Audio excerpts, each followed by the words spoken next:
շնորհավորում եմ բոլորիս, մենք իհարկե գտնվելով եռաբլուրում գլխիկոր ենք բոլորս, բայց նաև պետք է խրոխտ լինենք, որովհետև այստեղից շատ կարևոր հաղորդագրություններ ունենք իրար ասելու, շատ կարևոր բաներ ունենք իրար հետ պայմանավորվելու, շատ ու շատ զրույցներ ունենք, որ մենք չենք արել հանրության և հասարակության ներսում և հանրային համերաշխության չենք եկել։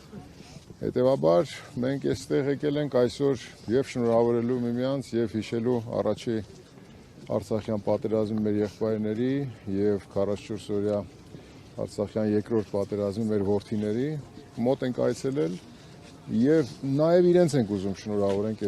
այսօրվա կապակցությամբ, որովհետև բանակն առանց իրենց հիշատակի մենք չենք պատկերացնում։ Եվ պարտավորեցնող է, այսօր պարտավորեցնող է այստեղ խոսել դրա մասին, խոսել բանակի մասին, բանակի ապագայի մասին, բանակաշինության ծրագրերի մասին։ Իհարկե մենք շատ չենք ծանրաբեռնի այսօր եթերը, բայց կուզենք, որ մենք իրար հետ նայենք ապագային որպես անվտանգության հետ կապված բանակ գումարած անվտանգություն այս բանաձևը հստակ գիտակցելով, որովհետև այն խոսույթը, թե անվտանգություն ունենալու կամ խաղաղություն ունենալու համար բնավ պետք չէ ունենալ հզոր բանակ, դա քաղաքագիտության, պատմության և ընդհանրապես բանականության առումով որևէ բանի փորձության չի ենթարկում այդպիսի արտահայտությունը։ Մենք բոլորս գիտակցում ենք, որ մենք պետք է լինենք ուժեղ, հզոր, պետք է ունենանք բանակ, պետք է ունենանք արտաքին ռազմաքաղաքական հզոր դաշինքներ և ունենալով ուժեղ բանակ և ունենալով ռազմաքաղաքական դաշինքներ և մենք պետք է ապահովենք մեր անվտանգությունը։ Մենք եթե չունեցանք ուժեղ բանակ, մենք որևէ կերպ անվտանգ չենք կարող լինել, որովհետև ժամանակակից աշխարհում տեսնում եք ինչեր են տեղի ունենում և ուժը այսօր կարծես թե իրավունքն և ուժը իրար հետ մարտնչում են և ուժեղը իր դիրքերից կարողանում է պարտադրի այն, ինչ որ օրինակ 1 կամ 2 տասնամյակ առաջ սովորաբար մարդիկ կամ դիվանագետները փորձում էին դիվանագիտական խողովակներով կամ քննարկումների կամ բանակցությունների միջոցով լուծել։ Պաշտպանական ծախսերը կրճատելու հետ կապված ինչ կարող եք ասել և նաև այստեղ ամփոփված հերոսներից շատերը հենց կանոնավոր բանակ այսպես ունենալու ճանապարհին նաև զոհվեցին, իրենք էին նաև կանոնավոր բանակը կերտողները, հիմա մսկվում է և իրենց թափված այրունը և նաև հետագա պատերազմների ընթացքում հերոսների թափված այրունը։ Տեսեք, Ադրբեջանը այս տարվա բյուջեում ռազմական ծախսերի հարց են տվել կամ հարցերի միջոցով փորձել են պարզել ինչն է պատճառը, տարբեր այսպես ասած պատասխանների շրջանակում նաև հնչել է, որ սոցիալական տարբեր ծրագրեր իրականացնելու համար մենք փորձել ենք հայթայթել միջոցներ։ Եվ երբ որ դու տեսնում ես, որ 110 միլիարդ կրճատելու ֆոնին, օրինակ 3 միլիարդ պարգևավճար է վճարվում, օրինակ ազգային ժողովի 25 թվականի պետական բյուջեով խնայված միջոցները վերաուղղվում են պարգևավճարներից, այստեղ առաջանում է հանրության մոտ հարցեր։ Այսինքն չկա որևէ խոսույթ, որը տրամաբանական է։ Եվ հետևաբար 110 միլիարդ դրամով ռազմական ծախսերը կրճատելը կարող է նաև ռևերանսային բան լինի ուղղված դեպի Ադրբեջանը, ցուցադրելու համար մեր ոչ ռազմատենչությունը, ճակերտավոր ասած։ Այնինչ պետք է լիներ հակառակը։ Այնինչ պետք է 20 թվականի նոյեմբերից հետո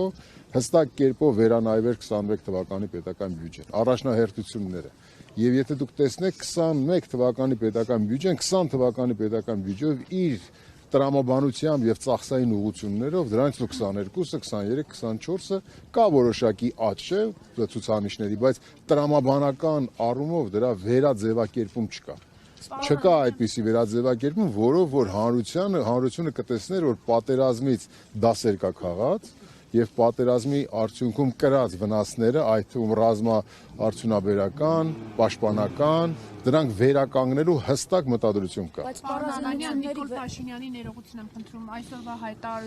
հայտարարության տեքստին եթե նայենք, ձեր ասացի համատեքստում, ֆինանսավորումը ըստ էության ոչինչ չէր փոխելու, որովհետև նա նշում է, որ միջազգային գործընկերները զենք չէին վաճառում մեզ, դա էր պատճառը, որ մենք չէինք զինվում և նրանք մտավախություն ունեին, որ վաճառված զենքերը կտեղակայվեն ՀՀ սուվերեն տարածքից դուրս եւ որ օրինակ նաեւ ինչ-ինչ զենքերի մասին տեղեկատվություն հայտնի կդառնար ՀԱՊԿ-ին։ Գիտեք, ես չեմ ուզում, որ մենք հիմա խոսենք, թե ինչ է ասել Նիկոլ Փաշինյանը։ Չեմ ուզում ընդհանրապես իմ ասացի համատեքստում տեսեք, եթե իրենց չէր հաջողվելու կամ իրենց չի հաջողվել, այդ չի նշանակում, որ Հայաստանի Հանրապետությանը չէր հաջողվելու։ Միգուցե լիներ այլ վարչակարգ եւ հաջողվեր, միգուցե բանակցողը փոխվեր եւ հաջողվեր։ Գիտեք, այստեղ մի շատ կարևոր ծեծված արտահայտություն կա։ Պարտության սիմվոլը երբ որ մնում է, նրա հետ չեն բանակցում։ Նրան այլ կերպ են վերաբերում միջազգային ասպարեզներում։ Իհարկե նա պետք է արդեն հաշվի նստի տարբեր ատյաններում, տարբեր հարթություններում, տարբեր աշխարհաքաղաքական բևեռներում եւ երկրներում իր բաների հանդիպումների ժամանակ։ Հետևաբար այդ խոսքը որևէ արժեք չունի։ Մենք խոսում ենք ապագայի մասին, իսկ մեր պատկերացրած ապագայում ձեր կոչած անձը գոյություն չունի։ Հետևաբար եկեք չքննարկենք իրեն։ Բայց ներողություն, իրենք անթակույց խոսում էին նաև սպառազինությունների վերահսկման մեխանիզմ ներմուծելու վերաբերյալ, այսինքն ստացվում է, որ այստեղ ուղիղ արդեն գուցե կան պայմանավորվածություններ, որոնց մասին մենք չգիտենք։ Իհարկե, մենք այդպիսի ողջամիտ կասկած կարող ենք ունենալ իրար հետ, որ կան պայմանավորվածություններ, որոնք որ իրագործում են, որովհետև այն ծայրագուն խախտումները, որ Ադրբեջանը նոյեմբերի 9-ի վիճակից հետո իրականացրել է նաև Հայաստանի Հանրապետության